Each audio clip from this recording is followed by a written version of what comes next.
New Approach is an international non-governmental organization, basically intervenes on humanitarian aid support.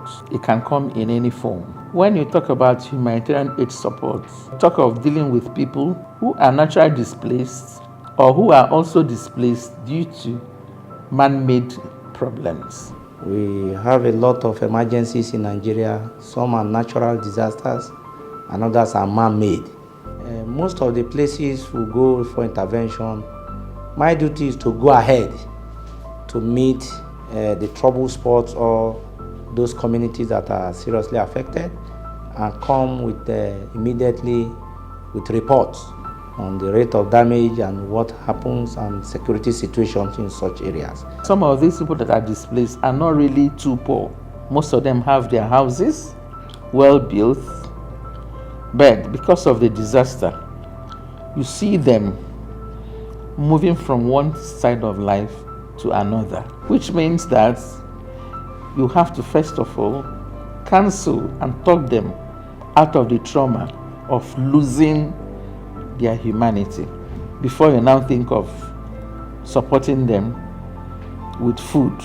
Just about 3 days ago, I was on errand to Niger State in Shiroro, where we're about to set up the rescue village in Shiroro.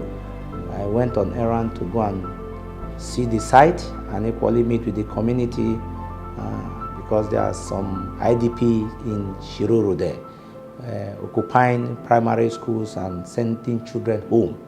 So New Approach, HYPADEC, are trying to intervene to bring in at least 20 of these rescue village tents. For this program, we are collaborating with the HYPADEC. The rescue village is a provision of shelter we are providing for those who are displaced due to disaster. As you can see, the work is ongoing. It's a site we are actually putting things in place. When there's a problem or maybe flood or whatever, they are displaced people. And these people begin to cause nuisance around the place. So this place is a rescue village we are putting up for them. Anytime there's any issue like that, flood or whatever, they come here. We are making provision for a family of 4 to 8 within a tent. The tents are about 20 and is to cover a camp. Sometimes if you want to put up a village or rescue village, the community may resist, especially in the south-south region of the country. Sometimes they'll come to talk of compensation, even while you are the one to give them those aid and assistance. So my duty is to discuss with community, ensure there's no crisis, no rowdiness, and get all necessary documents of transfer of lands.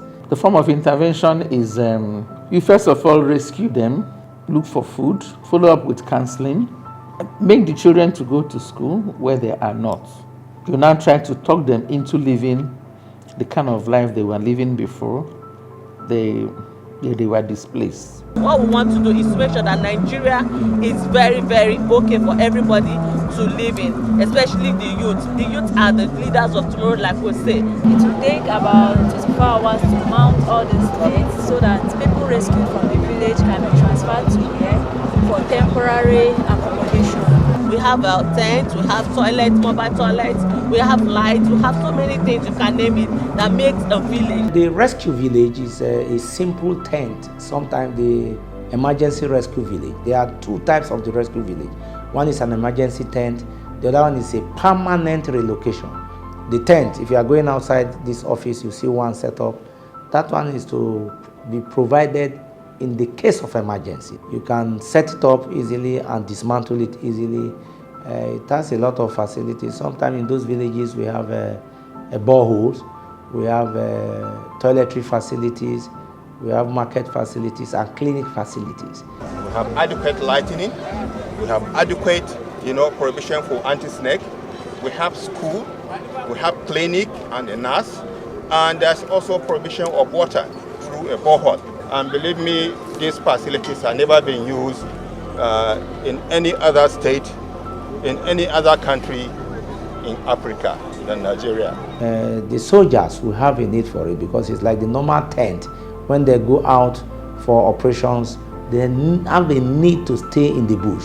So these tents can be They can use it to create emergency barracks. The mobile policemen, sometimes they go on an assignment, you see them sleeping in the car on the floor without proper attention. So the rescue village, the tents we have in the rescue villages, you can demobilize them and mobilize them. So we call on the society, the general public, to equally patronize. One of the collaboration area is the government. The collaboration also includes provision of security around the tents and around the camp, which we are very aware, and we are providing such services.